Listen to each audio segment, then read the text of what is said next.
मित्रों नमस्कार, मैं मयंक त्रिपाठी नव ज्ञान ज्योतिष चैनल पर आप सभी दर्शकों का हार्दिक स्वागत करता हूं। कैसा रहेगा कन्या राशि वालों का वर्ष 2025, क्योंकि शनि और गुरु दो ग्रह प्रबल रूप से आपके ऊपर 2025 में मेहरबान होने वाले हैं। यह राशिफल 2025 का जो कन्या राशि वालों का मैं बताने जा रहा हूं, भैया अगर आपके पास लग्न कुंडली है तो लग्न पे ये गोचर लगा करके देख लेना, लेकिन अगर लग्न कुंडली नहीं है तो ही चंद्र राशि के अनुसार या अपने प्रचलित नाम के अनुसार इस फलादेश को आप समझिएगा, उसमें भी सटीकता मिलेगी। और थोड़ा बहुत उपाय करने का यदि कष्ट कर लोगे तो रिजल्ट अगर पॉजिटिव मिलना होगा तो बहुत अच्छा मिलेगा। देखिए, वार्षिक राशि फल में 4 ग्रहों की मुख्य भूमिका होती है। गुरुदेव बृहस्पति की, शनिदेव की, राहु और केतु की।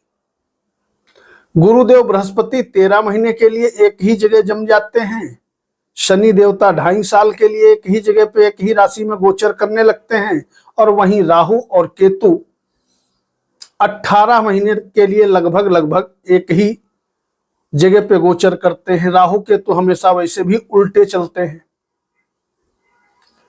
Anti clockwise. और चारों ग्रह वर्ष 2025 में राशि परिवर्तन करेंगे। शनि देवता 29 मार्च को परिवर्तन करेंगे। गुरु देवता ये मिथुन राशि में यानी कि आपके 10वें भाव में 14 मई से बैठ जाएंगे। राहु देवता ये कुंभ राशि में बैठ जाएंगे आपके 6ठे भाव पे। और केतु देव ये आपके 12वें भाव में विराजमान हो जाएंगे 18 मई से। यानी कि मान के चलो मई में राहु केतु गुरु 3 ग्रह घर बदलेंगे। और वहीं पर शनि देव ये अपना लास्ट मार्च में 29 मार्च को ही राशि परिवर्तन कर देंगे। जब इतने ग्रह राशि परिवर्तन करेंगे तो जाहिर सी बात है हर राशि वालों के लिए कुछ ना कुछ पॉजिटिव या निगेटिव फल जरूर मिलेंगे। आपके कुंडली में प्लस पॉइंट ये बना हुआ है कि गुरुदेव 2 केंद्र के मालिक हो करके केंद्र में ही बैठेंगे, यानी 10वें भाव में। बहुत लोग तो इसको केंद्रुम दोष के नाम से भ्रांति फैलाएंगे और बता देंगे कि राहु और गुरु का 9 पंचम योग है, दोनों का एक दूसरे प्रभाव है तो सब कुछ गड़बड़ा जाएगा। लेकिन आपको डरने की जरूरत नहीं है। आने वाला वर्ष 2025 आपके लिए गोल्डन अपॉर्चुनिटीज लेकर के आ रहा है, नो डाउट।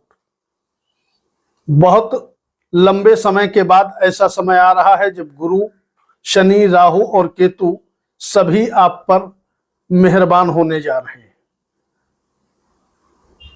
केतु मोक्ष का कारक हो करके मोक्ष स्थान पे ही बैठा है और 6ठे भाव में। राहु गजब का फल देता है। शनिदेव प्रेम का मालिक हो करके शत्रुहंता का मालिक हो करके यानी शत्रुओं का मालिक हो करके आपके केंद्र में बैठने जा रहा है। सबसे पहले जानकारी देंगे उन व्यक्तियों के विषय में जो लोग नौकरी कर रहे हैं। तो अगर आप नौकरी कर रहे हैं भैया तो मान के चलो आपके कुंडली में बढ़िया समय चल रहा है, कहीं कोई दिक्कत वाली बात नहीं है। नौकरी आपकी शानदार तरीके से चलते हुए वर्ष पर्यंत दिखाई पड़ेगी। नौकरी में किसी भी प्रकार की दिक्कत नहीं होगी।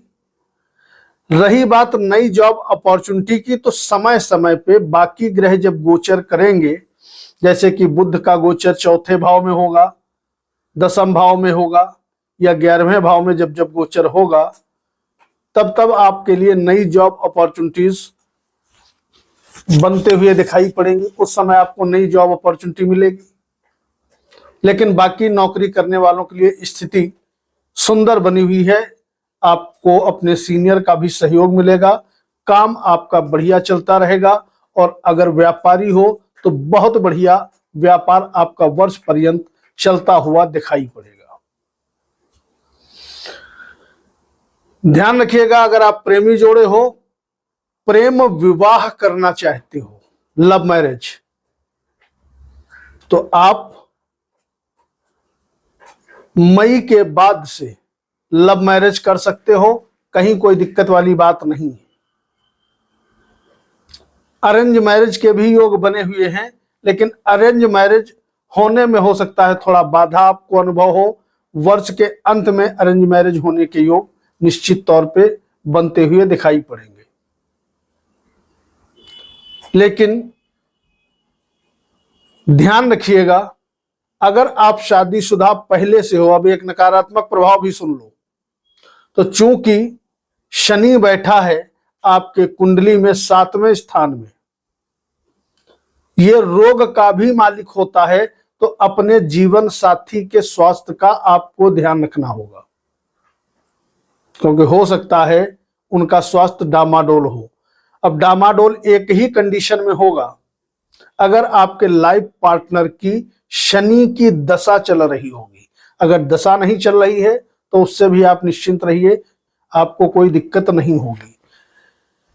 विद्यार्थियों की यदि स्थिति देखें तो यहां पर मामला गड़बड़ है। गड़बड़ और कुछ नहीं है कि ऐसा नहीं कि विद्यार्थी पढ़ेंगे नहीं या किताबें उताबें जो है कहीं छिपा देंगे। विद्यार्थियों के बुद्धि में भटकाव आने के योग प्रबल रूप से दिखाई पड़ रहे हैं। अगर भैया आप स्टूडेंट हो तो आपके लिए विशेष सतर्कता ये रखनी है कि आप प्रेमबाजी के चक्कर में मत उलझ जाइएगा, क्योंकि प्रेम में पड़ जाना ऐसे योग विद्यार्थियों के लिए बने हुए हैं। अगर इस चीज से आप बचे रहोगे तो कहीं कोई दिक्कत नहीं है, शिक्षा में लाभ मिलेगा। लेकिन अगर प्रेम प्रसंग के चक्कर में उलझ गए तो आपकी पढ़ाई चौपट होगी, अदरवाइज कहीं कोई दिक्कत नजर नहीं आ रही है। यात्राओं की यदि बात करें तो यात्राओं के योग 100 हैं, बहुत बढ़िया वर्ष पर्यंत दिखाई नहीं पड़ रहे हैं। तो कोशिश कन्या लग्न और कन्या राशि के जातकों को चाहिए कि 2025 में जब तक बहुत जरूरी ना हो आप अनाप शनाप यात्राएं न करें। यात्राएं करने से आप बचें, क्योंकि यात्राओं से कोई विशेष प्रॉफिटेबल रिजल्ट मिलता हुआ दिखाई नहीं पड़ रहा है। एक जबरदस्त शुभ प्रभाव ये जरूर दिखाई पड़ रहा है कि आपके कुंडली में चौथा भाव इस वर्ष मई के बाद से बहुत ज्यादा बढ़ने वाला है, जिसके परिणाम स्वरूप जो जातक मकान, वाहन, भूमि, भवन, गाड़ी खरीदना चाहते हैं उनके लिए सुंदर योग बन जाएंगे। तो आप मकान, भूमि, भवन आदि की प्राप्ति मई के बाद से होते हुए आपको निश्चित तौर पे दिखाई पड़ सकती है।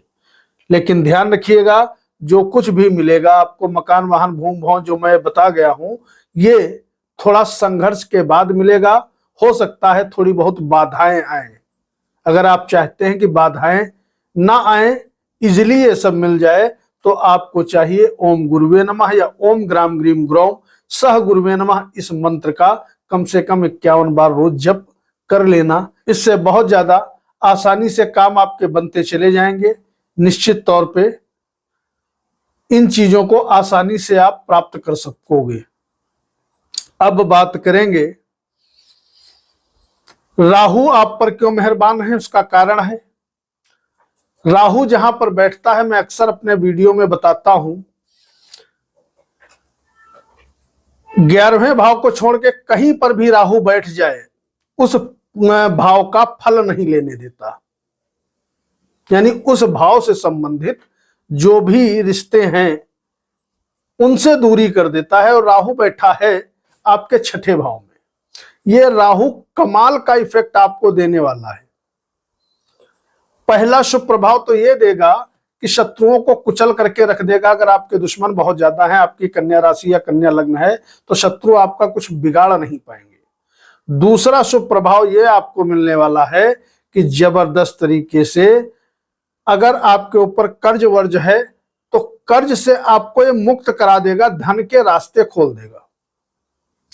तीसरा शुभ प्रभाव यह मिलेगा कि 6ठा भाव रोग का है, तो अगर आपका स्वास्थ्य कहीं ना कहीं डगमगाया हुआ है तो मान के चलो भैया कि स्वास्थ्य वर्ष पर्यंत ये अच्छा रखेगा। लेकिन ये करेगा कब से? 18 मई के बाद से। मान के चलो 18 मई के बाद से लगभग 1.5 साल तक का जबरदस्त फल आपको ये राहु देने वाला है। तो गुरु शनि के साथ साथ कहीं न कहीं राहु की भी जबरदस्त कृपा आपके ऊपर बरसने वाली है। इसका आप लाभ वर्ष पर्यंत ले सकते हो।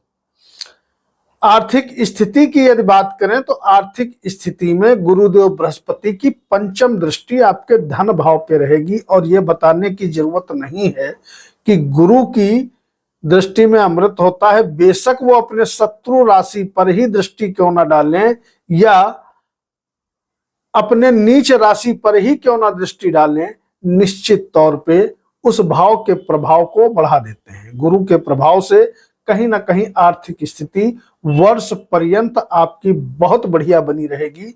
इसका आप लाभ ले सकते हो।